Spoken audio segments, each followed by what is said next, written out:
Hi everyone. So, if you also wanted to start learning about artificial intelligence and machine learning, and you wanted to know the basics of it and how to proceed, and you just stumbled like what to do, a lot of things going in your mind, then you can watch this video and you can watch the follow-ups of these videos also.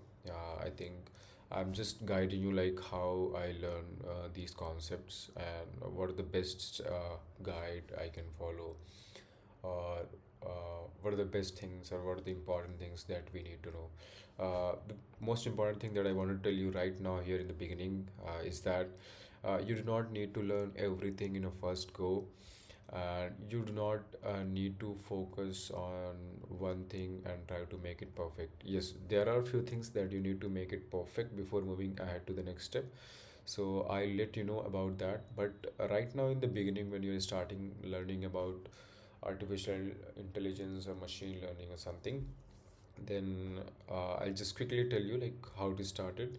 So very first part is that you need to focus on linear algebra and calculus. You might have studied in your college days. I mean, if you are a college student, then in the first and second year. Once you know about the linear algebra, for example, basics of matrix and how to do matrix calculation, vectorization, and what are vectors actually. And the other part in the calculus is that about the derivation, and if you know about derivatives and these parts, then you are good to go, and you are good to start learning. But yeah, if you want to deep dive into it, then you can master linear algebra and calculus. It is going to help you because artificial intelligence and machine learning is just a math, but you do a coding stuff and you do the upper part of the things. So but if you wanted to deep dive into it and if you wanted to know how actually things work, then obviously you need to know the calculus and the linear algebra. That's a very basic thing if you wanted to become a researcher or something.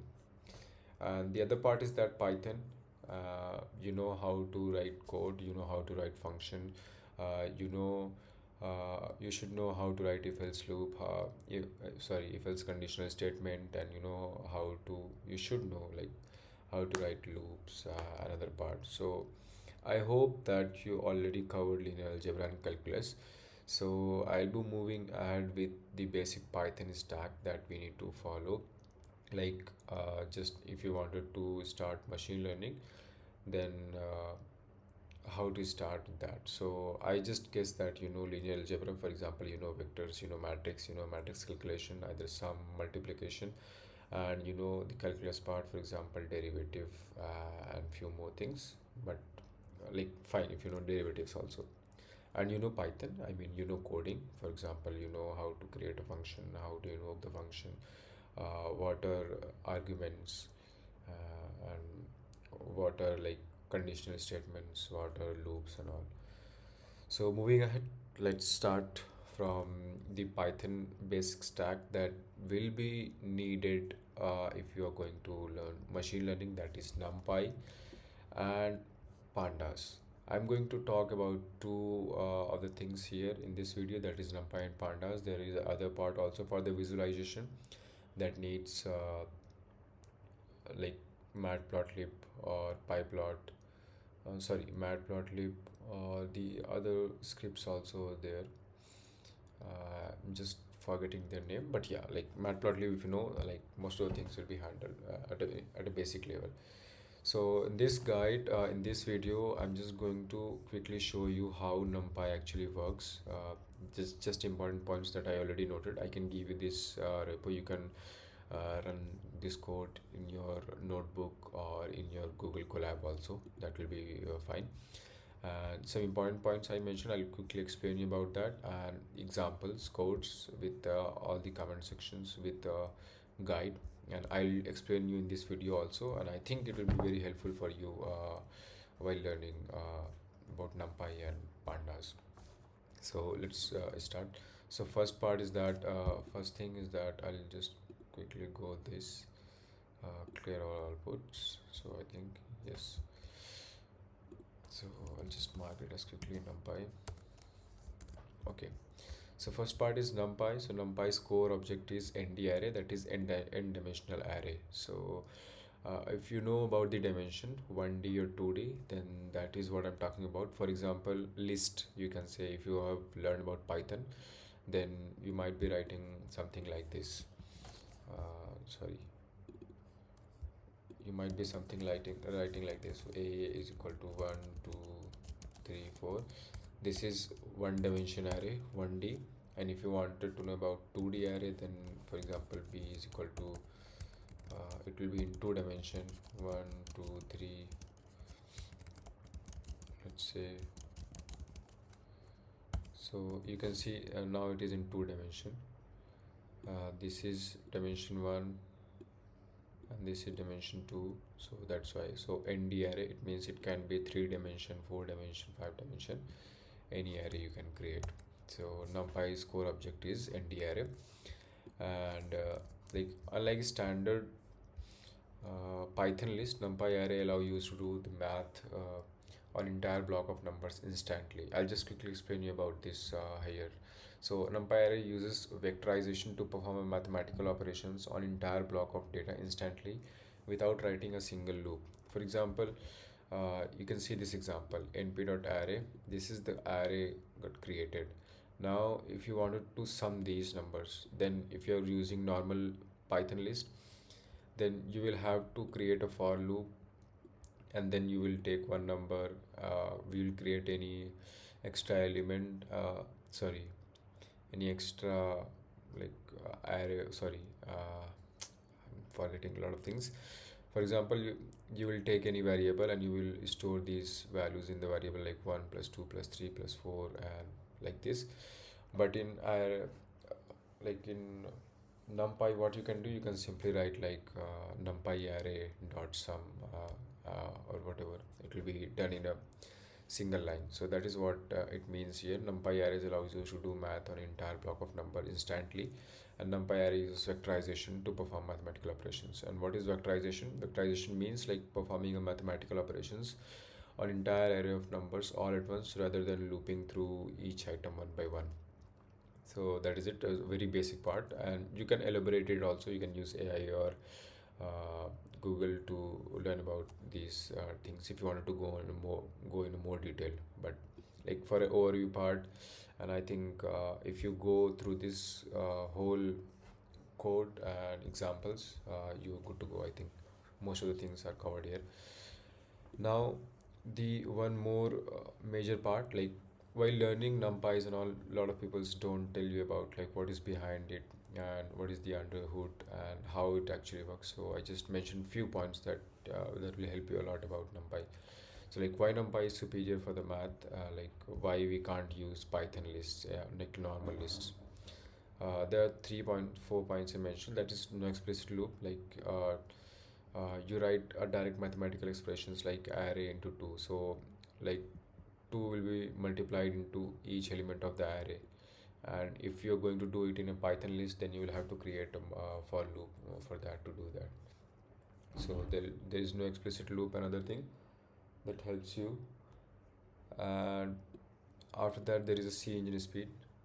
So if you're using NumPy, then like iteration happens in optimized, like pre-compiled C code under the hood, so making it up to 100 times faster on a massive data set. So if you learn about Python, then you might have heard that Python is pretty slow in comparison to other programming languages such as Java and C. So what is happening here?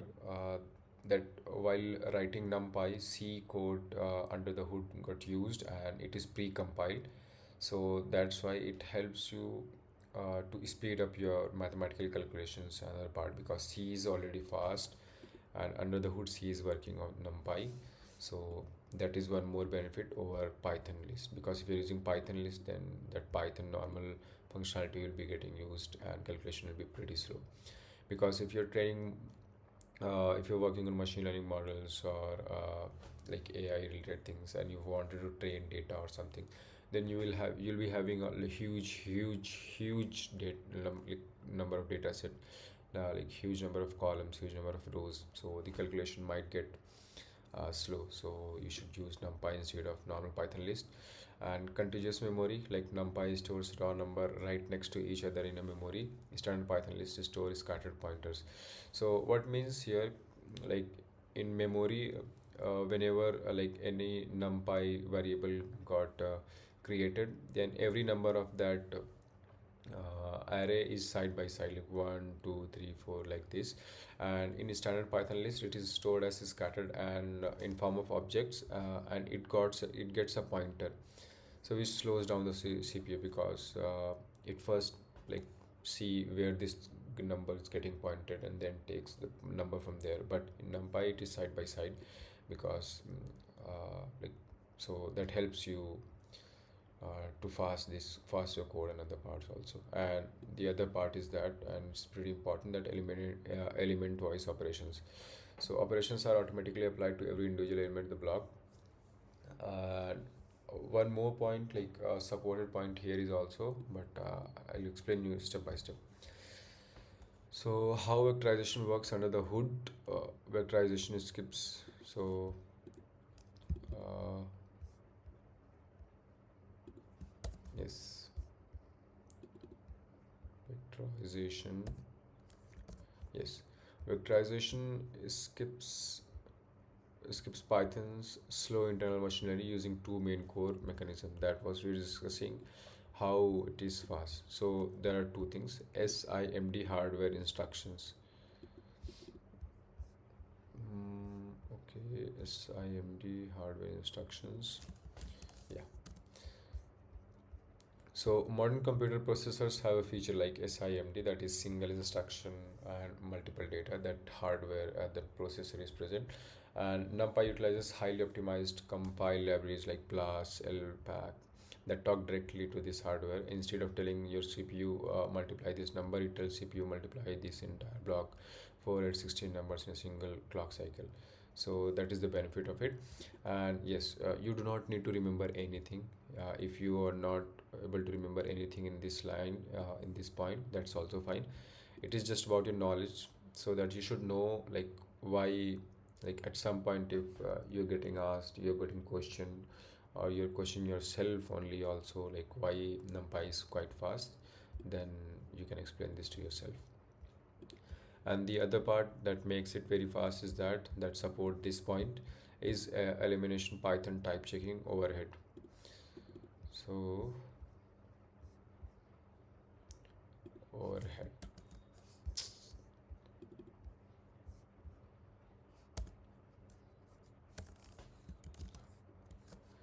because a standard Python list can hold a mix of anything. For example, if you're getting a normal list, then you can store 1 2 apple, banana, 3 4 like this also. So working with that list, you have to check type of that particular element like while doing any calculation. For example, if you're doing mathematical operations, then you will have to eliminate those string items that, like for example apple and banana are stored there. But what happens in NumPy, in NumPy arrays, like NumPy arrays are homogeneous. Homogeneous means like mixtures, like every single element of the same data type. That mixture will be of same data type. If you have studied in like chemistry in class 11th or 12th, you might aware of that homogeneous property. So every single element must be the exact same data type, like in 64, in 32-bit, float, int. So it should be same. So because of that, data type is completely predictable. NumPy bypasses all the type checking, safety checks, executing the math and raw hardware speed. So speeds up the proper process properly. So for example, if you are doing calculation using Python list, then you have to do this. You will create a loop, and then uh, you will take each element and you will do the calculation. But what happens in NumPy, it's vectorized, like it tells the processor that this is my array, do the calculation in whole array at once. So just simply you're going to write this NumPy into 2, and that calculation is done. Okay, so let's begin with the code. The very first line, how to import NumPy in Python. It's very simple. If you have NumPy downloaded, you can simply do this: import NumPy as np. Why np? Just it's an alias name. If you're not using this also, You can use NumPy also. Instead of NP, you can write NumPy directly here. No worry, it will work as it is. Just we are creating an alias of NumPy as NP just for suitability, and also people are using it in a daily basis, and a lot of developers, lot of people's, like majority of the peoples are using NP as an alias. So we are also going to write this because things should be constant. For example, if someone is teaching you as import NumPy as P, and you saw some other developer writing as NumPy as NP, you might get confused. So people like adopted this NP, so you can use this. Once you import it, you can use this alias to run your code or your NumPy code. Now, at the very beginning, like we already thought in a very first line that core object is nd array. So we're just going to see like how to create array, like dimension of the array. So first part is that create 1D array. So you can see how you're going to create. You are going to alias np.array, and this is a function, and you give this array. So this number become NumPy array. If you're going to run this code, you can see this is an array of 1 2 3 4. Now you might be seeing that why we are getting like this array, and you can do this in a two-way. You can, like, if you're going to print vector, then it is going to encode, like decode your NumPy. And the other thing is that you can do this also, vector dot item, sorry.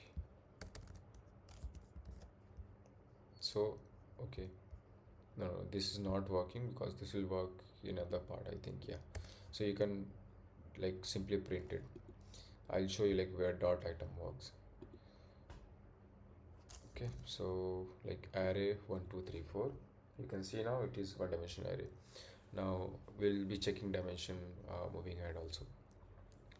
So the other part is that create 2D array. So if you know how to create 1D array, then you can create 2D array also. 2D array is that you have two dimension. One dimension is the outer side and the other dimension is inside. And here I did printed the dimension. So let's see, you print the matrix, you can see the array is like this. Now 1D array was like this, and if you print its dimension, so you can see two dimension. If you're going to print here and dim, so it's one dimension. So you can easily get to know like what is the dimension of my current array. Okay, now there are two things inspection, like what are the shape of array. So I just printed both. Four, you can see the shape is 4 element is there, and only 1D array, so only 4.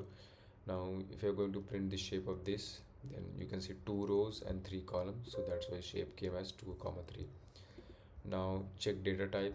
So I already told you about data type will be homogeneous. For example, each element have a same data type, either in like 64-bit float or int. So it's just a data type. Don't be get confused like what is int float. Int means integer, float means floating digits, and 64-bit is like how much byte data is taking in the memory. So you can see data type int 64, both are data type int 64. You can change this also, that's not a problem. Now to check size, like how many elements are there. 4 elements in our 1D array and 6 elements in our 2D array. Now like instead of this, you can generate your array also. So it's very simple, np.a range. For example, in list we used to write this, for example, yeah, for I in range 5. So automatically 0 to 0 1 2 3 4 we were able to get it from I. Simply in NumPy array also you can do this a range and 5, and your sequence will be generated 0 1 2 3 4. Okay, now the other part is that what you wanted to create a 2D array, then yeah, there are multiple parts, but like majorly we used to create np.zeros at a lot of points in our machine learning field while initializing like empty weights, like initial weights. Another part we use np.zeros to like generate matrix of 0 0 0 0. That will be very helpful. You will get to know in future videos what are weights and what are other things, but right now I'm just like explaining the use case of this. So you can create a 2D like generate 2D matrix also like this. So you can see Now 2D matrix got created and every element is 0 0 0. So that's how you can create it. Now you can see the other part here. Machine learning requires a lot of matrix and math in changing the shape of your data. So we'll just check like how to do the calculation and how to change the shape another part. So here I just created a simple 1D array, and we just did a calculation like multiplies every number by 1 by 2 instantly. So if you are using normal Python list, you might be using a for loop and you are taking every element and you might be multiplying with it 1 by 2. But in NumPy, you just simply do this and it works. NumPy gives this functionality, so that's why we are going to use it in machine learning fields and parts. So these are very simple and self-explanatory things. You can run the simple code and and once you're used to it, you will be using it in future. Like you'll be using this in future a lot.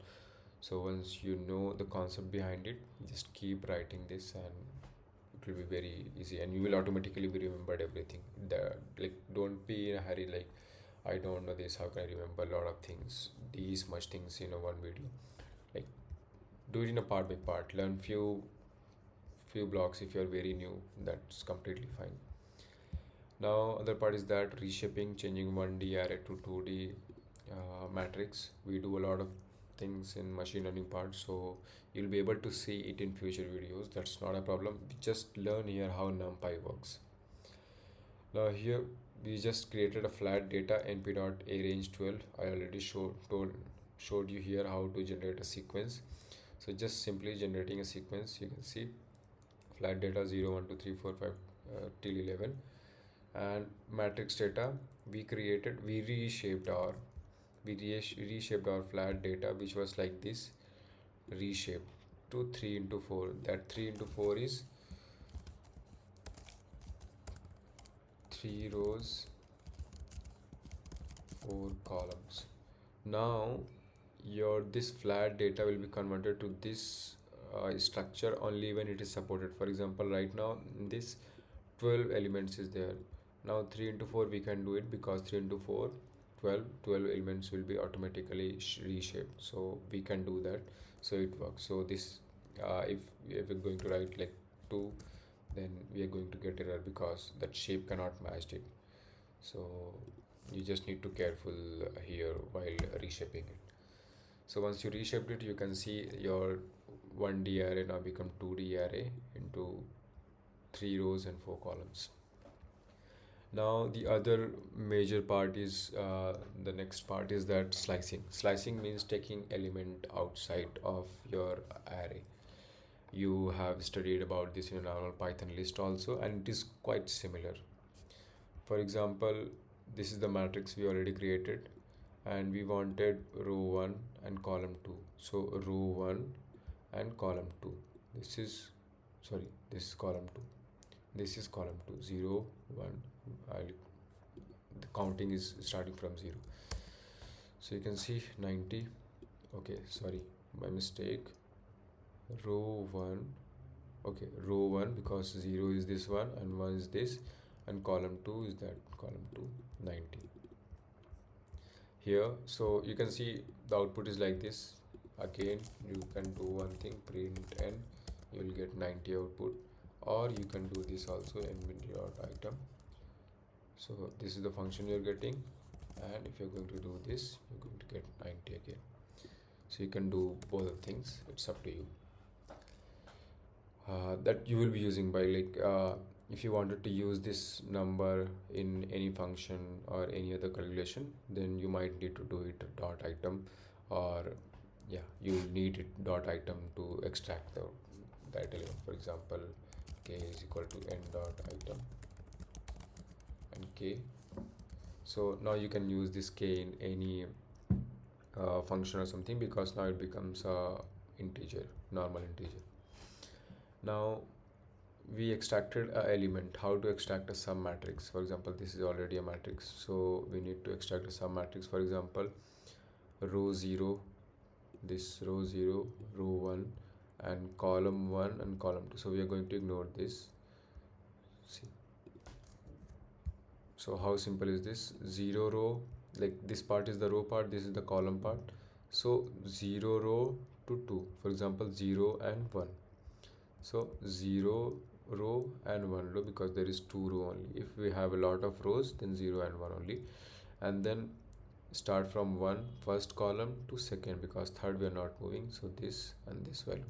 So you can say 20, 80, 30, 90. So you can extract a sum matrix also. Again, after that, how to get entire second column.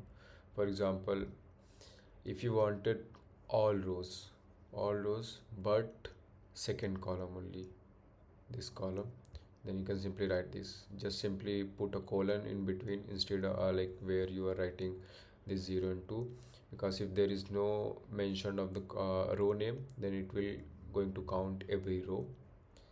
And if you wanted only single column, you can simply, instead of writing this, just simply write like this. So we'll get a second, like second column was 20 and 80. You get 20 and 80. Okay, now moving ahead, like how can we filter data instantly without if statement, like bypassing a conditional expression directly into brackets. So you can see this is a age array. Now if you wanted to filter out the adults who are above 18 years of old, so in normal Python list you will have to create a if else conditional statement. I will set a condition that if this element is less than this. But in NumPy you can do in a very simple step, that is by creating a mask. You just simply create a mask, like mask becomes a mask, like age should be greater than equal to 18, and you can use that mask. So once your mask will be created, so you can use this mask in your age column. So you can see now in age you are putting this mask. So what this mask is doing, this mask is again, it is age greater than equal to 18. So here your all values are getting matched with this condition. So 13 greater than equal to 18 false, so that is eliminated. 15 greater than equals to 18 false, that is again eliminated. 13 greater than equal to 18 true, so that is in their adult list. Now there is a shortcut of doing this. So instead of creating separate mask and then using that mask writing here, you can simply do this age, put a mask directly. But yeah, if you have a bigger mask you are creating, for example multiple conditional thing you are writing, you are using or you are using and lot of other stuffs, then it is better to create a separate mask first and then use that mask, because in a bigger code it will be easy for you to debug and easy for you to change anything, because you might be using same mask a lot of places. So it will be useful to create this mask, so you will get a same result here also. That's very simple. Now, like NumPy can collapse dimension to calculate matrices. Now what it means, we can like do calculations dimension wise, and we can eliminate some dimensions during the calculations. For example, we can eliminate rows, we can eliminate columns during the calculation. So this is a very basic and very important part also, because you might like in your whole ML journey you will be seeing this a lot while playing with tables and other thing, where you'll be writing axis 0 and axis 1. And believe me, I got confused a lot in my whole college time. I was getting confused again and again. So it's a very simple concept only. If you're using axis equal to 0, it means it is for columns, and axis 1 is for rows. If we just mention axis 0, it means columns. If we mention axis 1, it means rows. Yeah, if I'm wrong, you can mention in a comment. That no issue, I'll correct it. Like if I forget now also, because as I mentioned, I got confused in a lot in my college. But yeah, this is actually correct right now. So let's say you have created a 2D array 10, 20, 30, 40, and you wanted to find the sum. So you just simply write score.sum, and that calculation will be done. No need to write any if else loop or anything like that. And if you wanted a like correct like output, then you can simply write this 100, this 10, 20, 30, 40, it's 100. Now if you wanted like this 0 means, it means we're talking about columns. So if you wanted some column wise, So you can do axis 0 sum column wise, so 10 30 40 20 40 60. Now if you want some row wise, then we can do this 30 and 70. Okay, so these are very basic part. Now we are moving ahead a bit of like good concepts of NumPy that we are going to use in our data analytics and machine learning. I think hopefully everything is clear till now, and if it is not clear, please try to make clear till here. These are very basic concepts, because if you do not know about this, you might get confused here. So hopefully you already know till here. Now moving ahead, we have a very basic concept of data analytics that we need to know. If you are learning about data analytics and machine learning, these are basic concepts that you need to know and how to handle all those cases. The first part is coming up as handling missing data. There are multiple ways to do that. You'll be learning about this in pandas also, so no need to worry. Just see here how it works, and see in pandas how it works, and while coding or while writing you will get to like what is the best way to do this. Now handling missing data, like real world data sets are messy. NumPy uses a spatial floating point value called nan, not a number, to represent missing information. For example, yeah, so here we created a simple 1D array where you can see the numbers are there and np.nan. So if there is any missing data, so it will become as nan only, that is not a number, because a standard math function fail if a nan is present. We must use a specific nan save operations. So what is meant here, if you are doing any mathematical calculation here on this list or number, and we didn't ignore this, then it means we are going to do this 10.5 12.1 plus np.nan and plus, so np.nan is not a number, so it's going to create an issue. So we need to make sure that we are using nan safe operations, or we are using some like cleaning of the data, and we are removing this number, or we are eliminating this number by some like np.nan with some real number, like any float number that can be calculated through this number. So there are multiple ways of this. For example, here we just mentioned like np.mean of sensor data. So if you're going to find the mean of this, so it's going to be fail because np.nan is not a number. So you can see sorry, np.float 64 is nan. Okay, sensors data.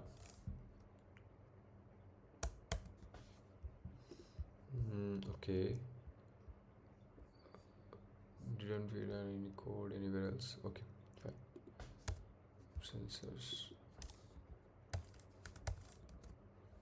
and see np.float is coming as nan, that's why we are not able to do the calculation. Now if you do not have np.nan, for example, let's say if we remove this for a second, so you can see we got a mean of this data, so that's fine. So because of this only we are not getting our mean, and we are getting it as nan because nan got hijacked everything. Now there is a nan safe operation, that is nan mean coming up, NumPy gives support of this, so it eliminates or it removes nan, because we already saw this 11.633. if you are going to remove this, see 11.633 11.633, so if you are going to remove nan, so nan mean automatically removes all nan from the array, so that is a nan safe operation. So we are not getting any error.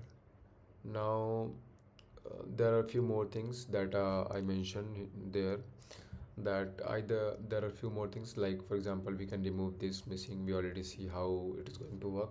And the other part is that we might to eliminate this number with any other number. For example, mean of this array, we can eliminate this number, that will also work. So we'll be looking all those things in the other part, might be in pandas. I'll just show you because I know I mentioned here in somewhere. Now for the log transformation or the exponential also, these are very simple. NumPy directly gives your functionality np.log, np. for log like this, and for exponent log it gives you this, so you can use wherever it works for you. Now like for data analytics, we often need to create a new columns like based on condition. For example, we have already a data set, but we need to create a new column, or we need to, and that is based on the condition. For example, we have the credit score, and credit score is 380, 80, and see, these credit score are very less, so these are not counted as a good credit score. These are very good credit score. So you can see risk profile, like label user instantly without a loop. So we can use where. So if you're using np.where, then we directly do it like credit score, this column greater than 600, then mark it as approved, either rejected.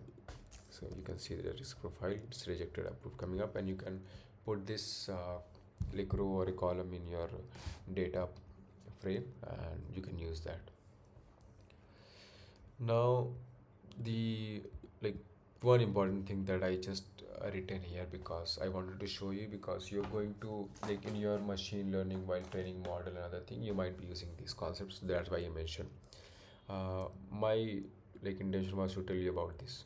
Range is equal to np dot random dot default range seed. So you might need to generate like data in machine learning to train your model, for example some dummy data or something. So you can do this using NumPy, you can do this using this. But why I written this line? This line is setting up a default range as C34. So after setting this, this is not a any fixed number. You can use anything, 1, 2, 3, 4, anything. People use 42 also, like majorly you will see 42. So you can use anything. So what happens with this seeding? Your generation become fixed. For example, once you mention this, now run your function anytime, like any number of time, your output will be same, 0.7739. Just be focus on this. Again you run 0.0731. But if you're not doing seeding, then what will be happening? This number can be changed. So so why we do this?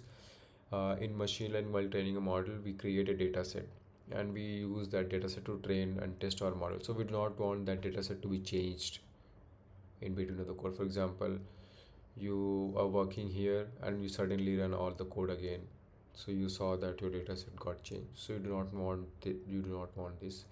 So that's why you use threading. So you will be seeing this in different format in like while training your machine learning models using scikit-learn also. So that is what I wanted to tell you. And to generate random numbers using NumPy, you can use this instead of range. If you're not going to do this, np.random, it will work. So I think your NumPy thing is done. So let's meet in another video about pandas, and similarly we'll be creating a video for matplotlib, and then we'll be moving ahead with one core example. So what I am doing, actually, I just want to tell you here, I am taking my time to revise myself and learn all these data uh, with the best information that I'm getting, like to my knowledge and gathering here. And after that I'm making this video. So I'm trying my best to first learn myself and then teach you all. I mean, actually I'm not teaching, I'm just showing you the path so you can follow this path. So I'll be giving you the link of this also. You can run this code by yourself, and you can add it, and you can play with this code. That's not an issue. I hope that you have learned something from this video, and if you have learned a single line from this video, that is it for me. I just wanted to give you the information that I have, and I think that's my responsibility. So if you find anything, like, if you find anything useful, please take it. If you find it not useful, then I'm sorry for wasting your time. uh, yeah, that's what all I can say. Thank you for watching this.